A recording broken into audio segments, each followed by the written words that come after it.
before their teeth start coming out. Not so anymore. Sometimes 6 months of age, they're don't know what that's all about. You got really sharp teeth coming out. They're incisors. Poor mom trying to breastfeed. They clomp down on, not comfortable. So you've got 4 incisors, 2 on each side of the midline. They're designed to cut 4 on the bottom, and so we call them central and lateral incisors. And then you got sharp teeth that are called canine. They look sort of like a dog's tooth. They're also called cuspid because they have 1 point, as opposed to the bicuspid, which has 2 points on it.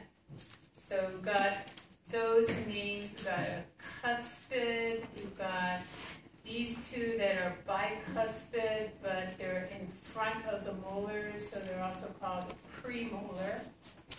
And then we've got 3 molar teeth on each side, and upper and lower jaw. The ones that we are not going to have as children, we aren't going to have any of the premolars, so 2 in the upper jaw won't be there, 2 in the lower jaw won't be there. We'll only have 2 molars that are children's teeth. The 3rd one that comes in the back, that's called your wisdom tooth. By the time it comes in, you're supposed to be wise and able to handle the world, because it usually comes in 19, 20, 21 years of age. Sometimes later for some people, but you're an adult already. You're 18 years or older when you get that tooth. So premolars, 3rd molar, you only find that in the adult jaw. The face and the jaws they're going to enlarge, and that will accommodate these extra teeth. If your jaw doesn't enlarge enough to accommodate all your teeth, then when the later teeth come in, pushes your teeth out of alignment. So you might have to then have teeth removed and braces put on to re-straighten things. Or some people just leave their teeth really crooked. You look at European mouths, and they open their mouth when they're speaking, and teeth are in front and behind and to all the different sides of each other. Yikes. American teeth, we like nice teeth. So if you can afford it, you get orthodonture, and then you get your teeth straightened. Sometimes it's purely cosmetic. You have gaps between your teeth that you inherited, so you want to get rid of that so you have a nice smile. And so get your teeth straightened. It actually is good. It's bad to have your teeth all out of alignment because you can't keep your teeth clean. And so you get more cavities, you get more gum disease. So there really is a good reason to have orthodonture. It does really help with the health of your mouth to have your teeth in the proper alignment.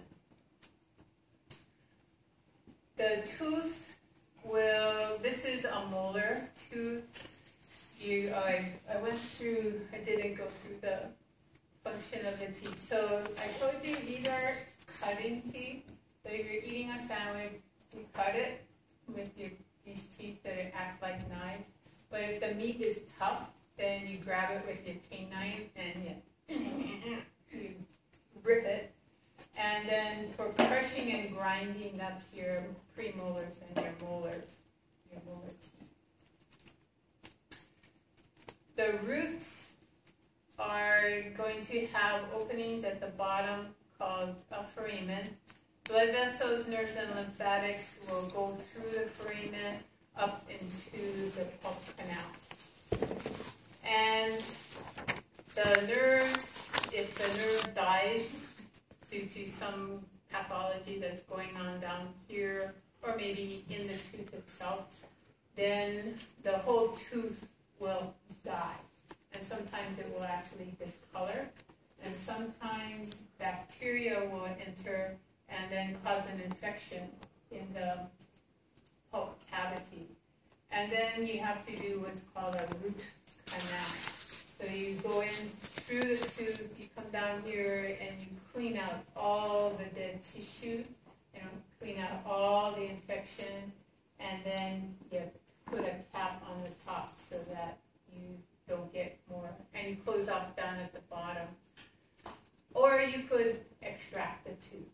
But the more teeth you have removed, the more your jaw is going to change its shape and actually get less dense, and you're going to have problems with the shape of your face and actually the health of your tissue there.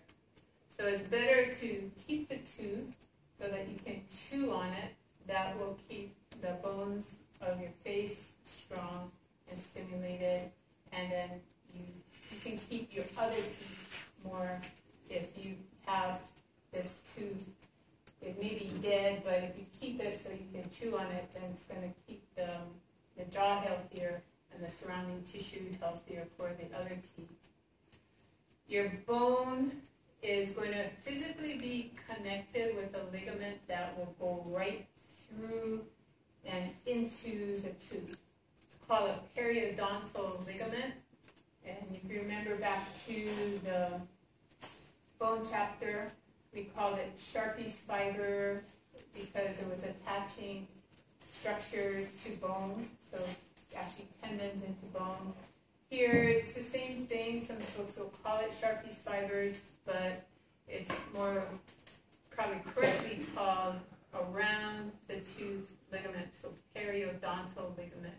Goes from the bone through this structure called cementum and goes into the dentin of the tooth. Dentin is soft, easy for bacteria to break down. So we have enamel on the exposed part of the tooth. The enamel will go down below the gum line. The gums are called gingiva, and there is a little indentation there. But at this point, there's a lot of tight junctions formed that should keep your gums, your gingiva, attached to the enamel, so that bacteria don't get access to the softer dentin. If your gums recede, then you have a chance that bacteria can access the dentin and start to break it down. And then you have to go in and clean it out and put a filling in that tooth. If you floss, it seems kind of counterintuitive that you get down there with floss and you really work around the tooth and kind of irritate your gums, not cut them, but just stimulate them. So if you brush regularly, keeps your gums and your teeth healthier. So do your flossing every day. It also makes it more friendly to talk to you, because if you don't floss, you get more stuff stuck on your teeth, more plaque, and doesn't smell too good, If you get an infected tooth, one of the ways you know that you need a root canal is if you have friends who will tell you, they say, "You got stink breath," and it's really bad. So you're 5 feet away from them and you can smell this rotten stuff coming out of their mouth. It's a sign they need a root canal. Swallowing is called deglutition, and you process your food in your oral cavity, and then your tongue ascends, your cheeks squeeze in, and the food gets pushed to the back of your oral cavity, so oral pharynx. As the food is going back here, you're supposed to have your epiglottis starting to close, so that the food can get past your airway and not go into your airway. So once the food pushes once your tongue and your cheeks push the food into into your oropharynx, then your epiglottis should start to close. So this food, once it gets into the oropharynx, now it's called a bolus. The bolus goes past the epiglottis, and then the epiglottis will pop open, and then this whole process of swallowing down past the epiglottis is due to skeletal muscle. And then when you get down below that into the tracheal area, you have peristalsis taking over. And that's smooth muscle to circularly constrict and longitudinally shorten to slowly push this bolus on down. As the food is going through the esophagus, as it approaches the stomach, the lower esophageal sphincter will relax. It's called receptive relaxation. It should open, and then that area where the epiglottis is going through the diaphragm, called the hiatus, that's where your lower esophageal sphincter is located. This should relax so the bolus can go into your stomach. This lower esophageal sphincter is referred to as an anatomical sphincter, but not a physiologic sphincter. What that means is it's very weak. It's got smooth muscle. You can identify as increased concentration in that area, but eat a big meal and go lie down, what happens? Food regurgitates back up the esophagus and into your mouth. And even if you drink a lot of water and you go and lie down, sometimes the water comes back up. So physiologically, functionally, this is not a very strong sphincter if just the increase in pressure in the stomach can cause regurgitation. So it's not referred to as a physiologic, not a functional sphincter, but it is anatomically a sphincter. When the upper esophageal sphincter relaxes, that's when the bolus gets into the esophagus. So think of the upper esophageal sphincter as the end of your skeletal muscle, pharyngeal constrictors. Look at the esophagus. The mucosa is stratified squamous epithelium, same as your oral cavity and your pharynx. Stratified squamous, non-keratinized, meaning it's live cells all the way to the surface. Esophagus is normally closed. Only opens when you're swallowing food or water. The rest of the time you're breathing. So esophagus is closed to give maximal space for the airways. So then your trachea will be relaxed. But when you swallow, there's going to be a muscle that will contract to pull the backside of your C-shaped wings together to increase the surface area for the food to pass. So your mucosa will be epithelial, stratified squamous, non-keratinized epithelium, then lamina propria with connective tissue and small blood vessels, and some small glands that will secrete into the esophagus, but not a whole lot of secretions in the esophagus. That's why you need to chew, mix it with saliva, and make sure you got water or milk or something else. In case it gets stuck, then you can help it to go down. The submucosa is going to have some larger glands in it that will secrete into the esophagus, but again, not many. And then you're going to have muscularis externa. Sorry, I skipped the muscularis mucosa. Muscularis mucosa, as we talked about in the first part of the lecture, very thin layer, kind of spirally arranged, inner roughly circular, outer roughly longitudinal, smooth muscle. And then same for the muscularis externa, but thicker. And then external to that, you'll have your adventitia that will anchor the esophagus to the trachea in the front, to the vertebrae in the back, and to the lungs on either side.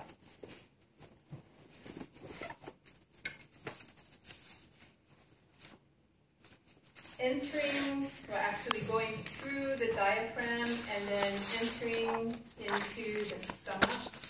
That area will be the lower esophageal sphincter. It's also a region of the stomach that's sort of in the region of the heart, and that's why they call it the cardia. This dome shape is called the fundus.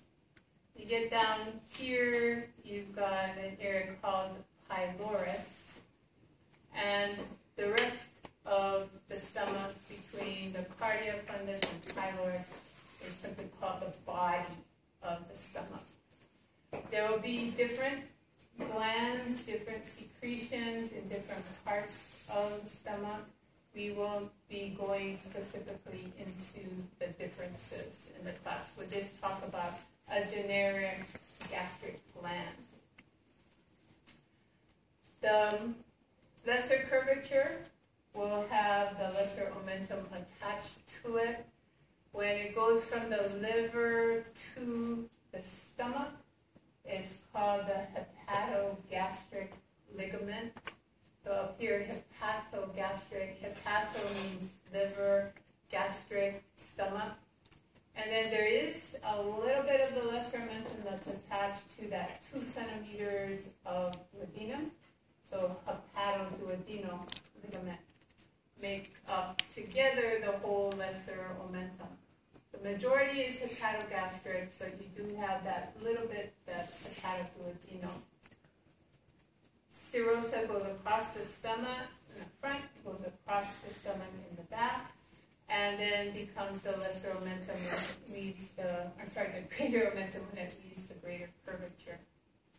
Most of the duodenum is pulled behind the stomach. So it looks like it's kind of trailing off to the right side, but actually it's making a pretty sharp turn around to the back of the stomach. So it would curve right from that point to the back. Spleen out here, just know that it's there. I'm not going to test you on the spleen because that's part of the lymphatic system. Liver, pulled back here. You see the gallbladder. It's actually attached to the underside of the liver by the visceral peritoneum, but it's not really hanging free there. And then the visceral peritoneum will cover the surface, underside of the liver, top of the liver, and then form the falciform ligament that will attach it to the underside of the duodenum. The stomach is different than the esophagus, it's different from the duodenum, and it's muscularis externa.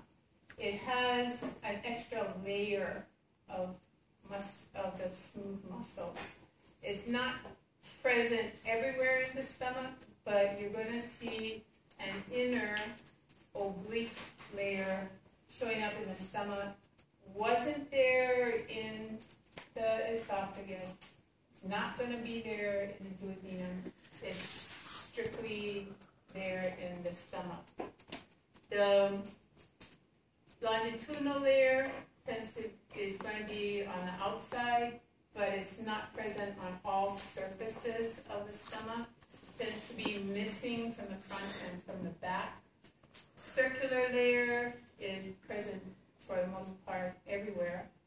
With those three, the oblique, the circular, and the longitudinal, you can get mixing, you can get some segmentation, you can get churning happening in the stomach. And so you get mechanical breakdown of food in the stomach. Primarily to mix it with the enzymes and the acids that are there, and then get it to small enough consistency that it can be passed to the duodenum for further digestion. There is a true physiologic sphincter right here. It's called the pyloric sphincter. It's really under hormonal control.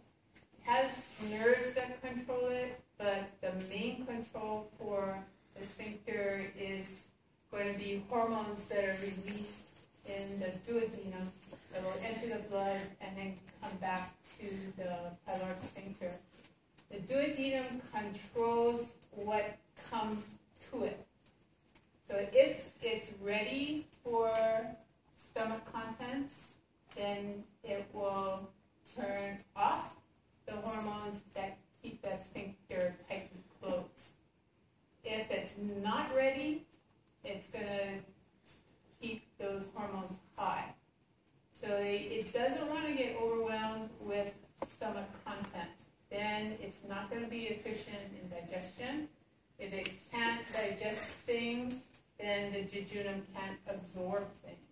If the jejunum doesn't absorb it, then the contents and the water that's there is going to go through the ileum into the colon. You're going to have major diarrhea following that event. So if your stomach releases too much, you get what's called osmotic diarrhea, and that's not a good thing. You miss all those nutrients. You'll also be losing the water, and you'll be losing the enzymes and also the bicarbonate that is released into the duodenum.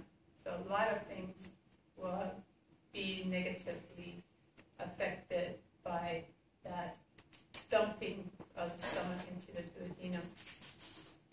Your stomach has temporary folds. They are called rugae. They disappear when your stomach fills up with food. So they're really only there when your stomach is partially filled or when it's empty.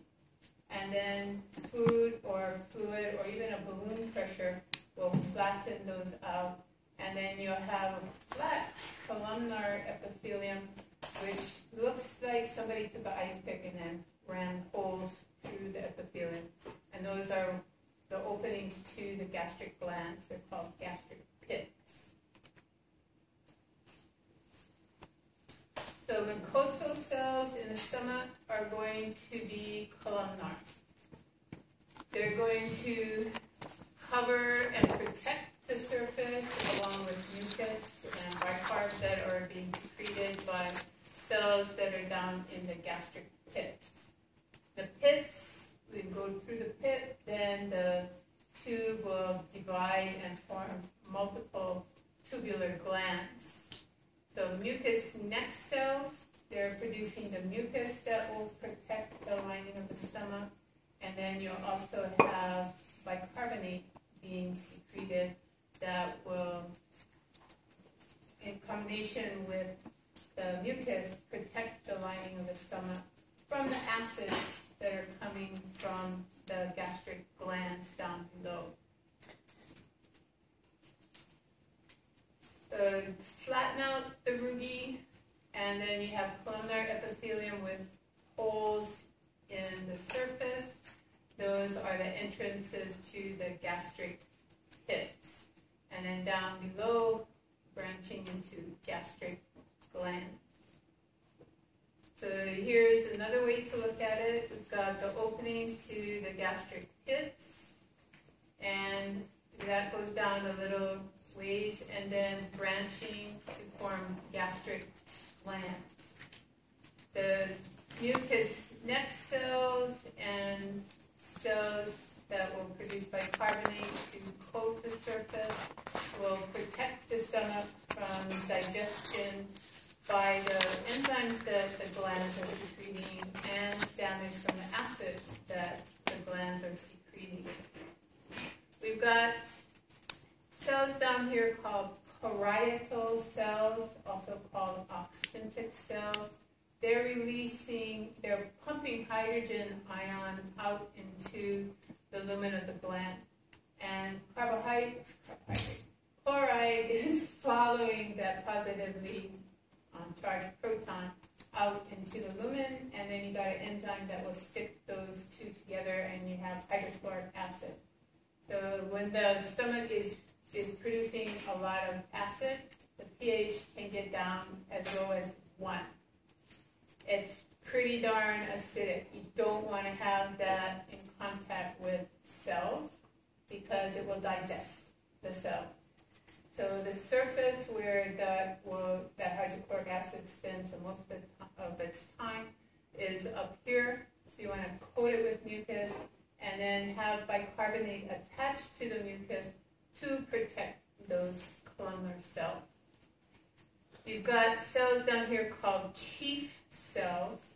They're secreting the digestive enzyme precursor called trypsinogen. When pepsinogen. When pepsin comes in contact with hydrochloric acid, then part of the molecule is cut off, and then you have pepsin, which is a protease. So proteases would break down any proteins on the surface of the cell. Again, you need the mucus and the bicarb protection.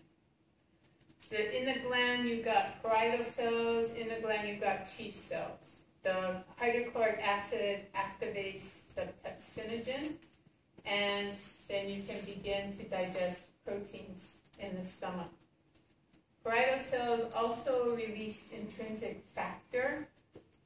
Remember, back in the blood chapter, intrinsic factor is important for vitamin B12 absorption, and that is important for red blood cell formation. If you don't have it, then you get pernicious anemia, get abnormally shaped red blood cells. So parietal cells releasing the HCl also are releasing the intrinsic factor. G cells stand for gastrin. I knew I wrote it somewhere. Gastrin is an enzyme that has multiple actions. So we'll say that for Sherwood. But one of its actions is to stimulate the parietal cells' release of hydrochloric acid. It's not the only thing that stimulates the parietal cells. We'll learn more about that later. But right in the gland, you have the cells that release the gastrin that stimulate the parietal cells to release the hydrochloric acid. We'll have other cells down in here that are secreting into the lumen, but also secreting into the blood. So that will be called an entero.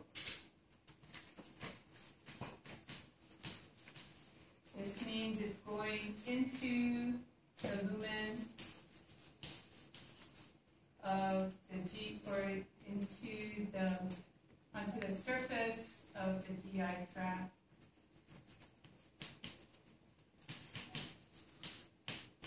And also into the blood.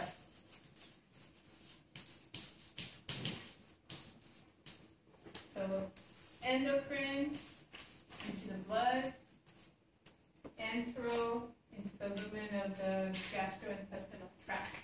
So enteroendocrine cells down there in the gland as well. So you got G cells that secrete gastrin, parietal cells that secrete intrinsic factor and HCl. Got chief cells releasing pepsinogen, which then will be activated by HCl to pepsin, and then can digest proteins up at the surface. Anything that distends the stomach, presence of food there, will stimulate gastrin release, which then starts the HCl, and the HCl and gastrin also will control chief cells. Nervous system, neurotransmitters will stimulate gastrin and start secretions in the stomach. Hormones coming from the duodenum will increases and decreases in hormones will cause the secretions in the stomach. Simply putting a balloon down there and blowing it up will also cause secretions in the stomach. And the neurotransmitters that are causing secretions to happen, they're controlled up here. So you think of food, you see smooth food, you smell food, and your stomach starts to already secrete to digest the food, even though you haven't put the food in your mouth yet. From the stomach to the small intestine, the first 10 inches are called the duodenum. I don't want anybody coming out of this class. I know there will be people coming out of this class saying duodenum, but that is incorrect.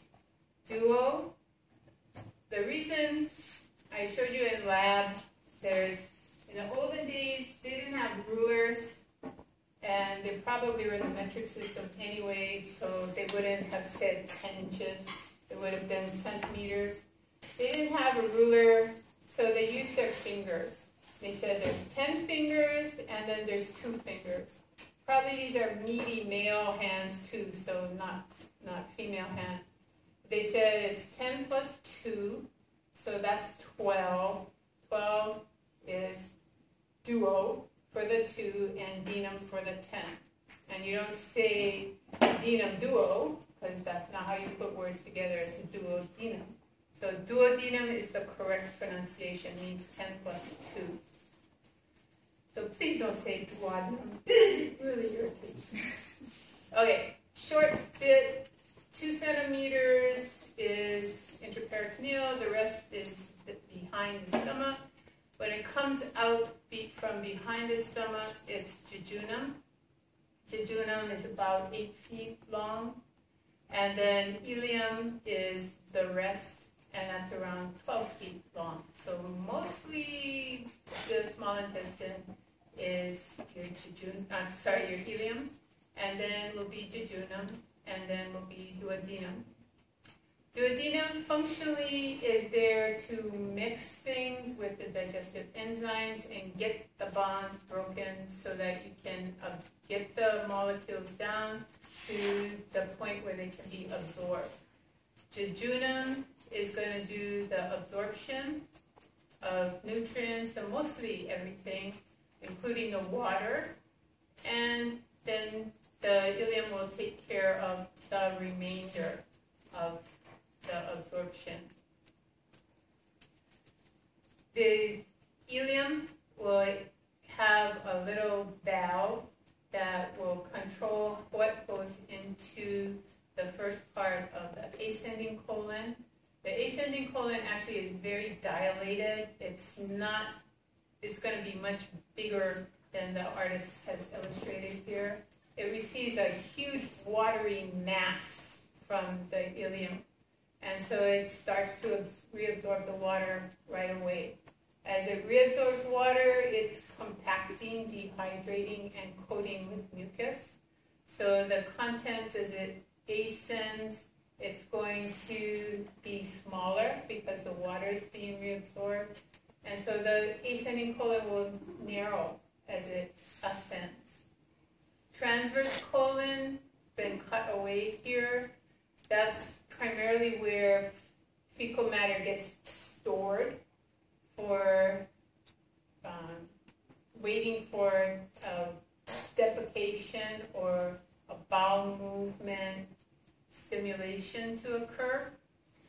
When that stimulation occurs, then you get what's called a mass peristaltic wave, shoves content into the descending colon, which runs it right down into the sigmoid and then into the rectum. Usually this happens when you have new meals entering your stomach. It's called a gastrocolic reflex. So distension of the stomach could be from food or anything, fluid, will stimulate the colon to contract and shove things down into the rectum, and then you'll get an urge to have a bowel movement. Think about when you got your puppy or when you had new baby sister, baby brother. You feed them here and they poop out there. It's happening really, really quickly. The puppies they're not potty trained, the kids aren't potty trained yet, so the gastrocolic reflex dominates. Put food into the stomach and the colon is cleaned out in preparation for the next arrival of digested contents. So plica, we talked about that at the beginning of the lecture. Plica in the small intestine go pretty much the whole way around the whole lumen of the small intestine. So they're referred to as plica circularis. They make a circle. In the colon, they don't go all the way around. They go halfway. So they're referred to as semilunaries or half moons shape. On the surface of your plica, you have your villi, and then on the surface of the villi, you'll have your columnar epithelium with microvilli. So the shape of the villus will change from duodenum to jejunum to ileum. The jejunum will have the tallest villi, the broadest villi, because it's doing the majority of the absorption. You'll have less prominent villi in duodenum and jejunum. And ileum. In the center of a villus, you're going to have blood vessels. So you're going to have arteries bringing arterial blood in and veins bringing the oxygenated but nutrient-rich blood out of the villus. So these veins are going to be part of your portal system. They're going to take that nutrient-rich blood and shove it off through the portal system to your liver. So liver is getting first crack at all the nutrients that you've just absorbed. Fats are too big to get into the blood vessels, so they go into the lymphatics. The lymphatic here is called a lacteal, and it's in the center of the villus, so sometimes referred to as the central lacteal.